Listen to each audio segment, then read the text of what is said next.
ರಾಜ್ ಕುಟುಂಬದ ಮುದ್ದಾದ ಕುಡಿ ನಮ್ಮ ಲೋಹಿತ. ಮರೆಯಲಾಗದ ಮಾಣಿಕ್ಯಗೆ ಇಂದು 51ರ ವಸಂತ. ಬೆಳೆವ ಸಿರಿ ಮೊಳಕೆಯಲ್ಲಿ ಎಂಬ ಮಾತಿನಂತೆ ಬಾಲ್ಯದಲ್ಲೇ ರಾಷ್ಟ್ರ ಪ್ರಶಸ್ತಿ ಪಡೆದ ಪ್ರತಿಭಾವಂತ.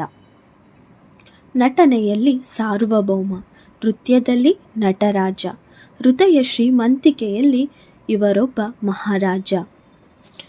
ಕಲೆಯನ್ನೇ ಉಸಿರಾಗಿಸಿಕೊಂಡು ಬೆಳೆದ ಪ್ರೀತಿಯ ಅಪ್ಪು.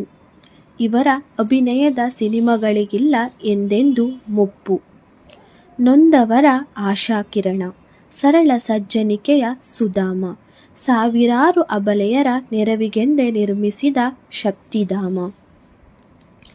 ಅಭಿಮಾನಿಗಳೇ ದೇವರೆಂದ ಬಂಗಾರದ ಮನುಷ್ಯ, ಅತಿ ಕಡಿಮೆ ವಯಸ್ಸಿಗೆ ದೇವರು ಮುಗಿಸಿದ ನಿಮ್ಮ ಆಯುಷ್ಯ. ಕರುನಾಡಿನ ಮನೆ ಮನಗಳಲ್ಲಿ ನಿಮ್ಮ ನೆನಪು ಸದಾ ಜೀವಂತ. ನಿಮ್ಮಂಥ ಪುಣ್ಯವಂತನ ಪಡೆದ ಪ್ರತಿ ಕನ್ನಡಿಗರು ಹೇಳುವರು, ನಾವೇ ಪುನೀತ ಪುನೀತ.